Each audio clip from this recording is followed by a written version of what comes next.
हामी देखूंगा। इस कोर्ट के फैसले से हम संतुष्ट नहीं होंगे तो इसको माननीय उच्च न्यायालय में चुनौती दी जाएगी। हम इतना आपको बता दें कि मुख्तार अंसारी पिछले लगभग 18 वर्षों से कारागार में हैं। बिना सजा हुए भी तो एक आजीवन कारावास के बराबर वो सजा काट चुके हैं। अब जाहिर सी बात है कि अब इस केस में जो गैंगस्टर का केस है, इसमें मैक्सिमम 10 साल की सजा जो हो सकती थी वो यहां के न्यायालय ने दिया है। अब उनका विवेक जो पतरावली पे उनके साथ साक्ष्य थे उसके हिसाब से अब इसको माननीय उच्च न्यायालय में जब चुनौती है। देखिए एक बात बताएं, ऐसी परिस्थितियां एक बार 2002-03 में उत्पन्न हुई थी। तब मुख्तार अंसारी के विरुद्ध टांडा कोर्ट दिल्ली में जज थे उस वक्त, ढींगरा साहब बड़े मशहूर जज हुआ करते थे। उन्होंने इसी तरह से 10 साल की सजा मुख्तार अंसारी को टांडा में दी थी और माननीय सर्वोच्च न्यायालय में उस सजा के आदेश को चुनौती दी गई थी, क्योंकि टांडा हाईकोर्ट में नहीं उसको चुनौती, वो हाईकोर्ट के पैरेलल उसके भी हाफ पे ये कोर्ट होती थी, स्पेशल कोर्ट, तो उसको सुप्रीम कोर्ट में चुनौती दी गई। अब माननीय सर्वोच्च न्यायालय ने उन्हें बाइज्जत बरी कर दिया। मुद्दा भी अजीब तरह का है। यहां जो मुद्दा था उनके वकीलों ने जो उठाया वो ये उठाया कि यूपी गैंगस्टर एक्ट 1986, इसमें इस तरह की व्यवस्था है कि ये पुलिस जब किसी के विरुद्ध कायम करती है तो साथ ही साथ वो डीएम से उसका अप्रूवल लेती है और डीएम से अप्रूवल लेने के बाद किसी के विरुद्ध गैंगस्टर का मुकदमा कायम होता है और फिर उसकी जब चार्जशीट देती है तब डीएम से अप्रूवल ले लेती है। मुख्तार अंसारी के गाजीपुर वाले केस में इतना तो स्पष्ट है कि अप्रूवल डीएम से नहीं लिया गया, ये बिल्कुल स्पष्ट है। यहां पे जब उन लोगों ने ये दरखास्त डाली कि अप्रूवल के बगैर ये केस हमारे विरुद्ध कैसे चलाया जाए, तो यहां न्यायालय ने उनकी एप्लीकेशन खारिज कर दी। वो लोग हाईकोर्ट चले गए। अब ये लीगल इश्यू डिसाइड होना था 16 तारीख को और एक दिन पहले यहां 15 तारीख में डिसाइड हो गया, तो वो रिट जो गए थे ये वो इन्फेक्शियस हो गई, लेकिन वो विषय डिसाइड नहीं हो सका, वो लीगल इश्यू डिसाइड नहीं हो सका कि जिसमें बिना अप्रूवल के भी चलाया जा सकता था केस कि नहीं चलाया जा सकता। एक बात, और दूसरी बात यह है कि यही सेम बिंदु था सुप्रीम कोर्ट में। इन्होंने भी जो ढींगरा साहब ने जो सजा दी थी 10 साल की, उसमें एक ही विषय चैलेंज हुआ था सुप्रीम कोर्ट में कि मुख्तार अंसारी के विरुद्ध टांडा के मुकदमे में कमिश्नर दिल्ली ने अप्रूवल नहीं दिया है और माननीय सर्वोच्च न्यायालय ने उनकी अपील को स्वीकार कर लिया था और जो सजा का आदेश था उसको समाप्त कर दिया था। क्या फैसला सुनाना है कोर्ट को जल्दबाजी? अब ये कोर्ट पे सब कोई मतलब न्यायिक मामलों में इतना नहीं बोला जा सकता। जल्दबाजी थी, वो लोग मांग रहे थे कि हमको समय दे दीजिए, उनको भी पता था कि 16 को वहां डिसाइड हो जाएगा।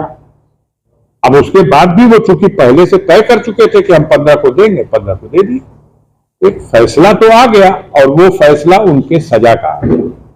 अब बाकी उस फैसले के आधार पर बहुत सा फैसला तो हमारे मीडिया के साथियों ने इसको जिस तरह से प्रचारित किया वो अपने आप में एक अजीब बात थी।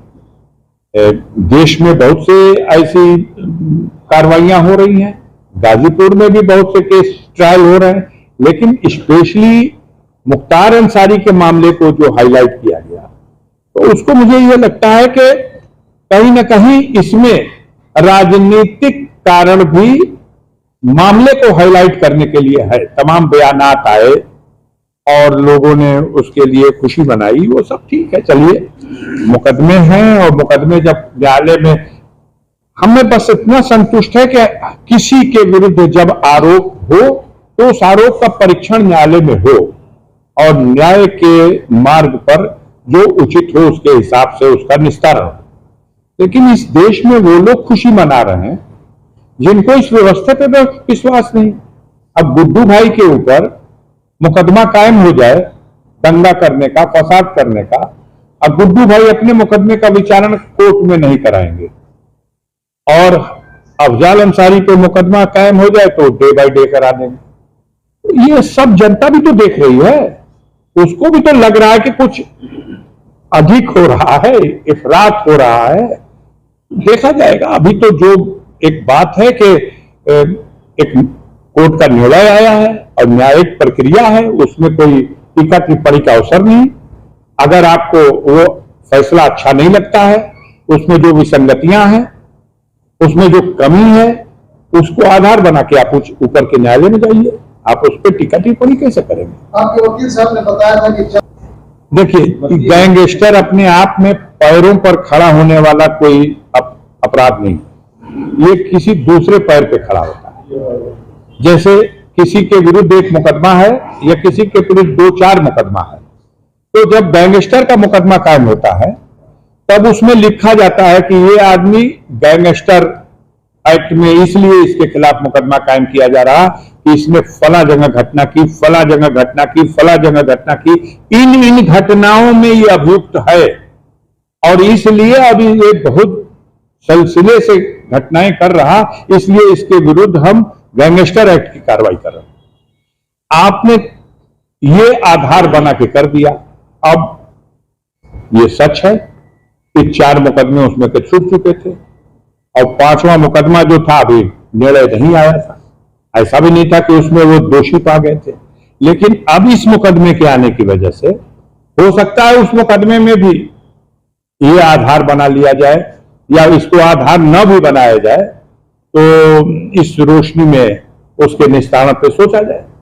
अब मुख्तार का तो लखनऊ की अदालत में एक धमकी देने के मुकदमे में 7 साल की सजा दी है। आप अगर देखेंगे तो शायद देश में नजीर नहीं मिलेगी। 506 के मुकदमे में 7 साल की सजा। उसके बाद एक और कोई उस जगह था, एक गैंगस्टर का और मुकदमा था तो छूट गया था, तो उसमें अपील में उनको 5 साल की सजा, और एक और कोई कुछ था तो उसमें उनको 3 साल की सजा। तो अब बहुत से लोग परेशान हैं, हम लोगों को भी पकड़ के सड़क पे कह रहे हैं लोग, भैया ये तो 7 साल, अब 5 12 साल, अब 3 18 साल, 10 28 साल। हमने कहा नहीं, ये मुकदमों के सजा और ट्रायल का ये सिस्टम नहीं है। ये सारी सजाएं सब जिस दिन अनाउंस हो गया उस दिन से ही काउंट होने लगती है, और उसमें ये भी काउंट किया जाता है कि इस मुकदमे में कितने दिन पहले वो रह चुका है, तो उसको भी काउंट कर लिया जाता है। मैं समझता हूं वहां जो मुकदमे में जिन मुकदमों में सजा हुई है, जितने दिन की हुई है उससे ज्यादा दिन से उन मुकदमों में वो जेल में है, और यहां भी कुछ न कुछ दिन जरूर रहे होंगे। सांसद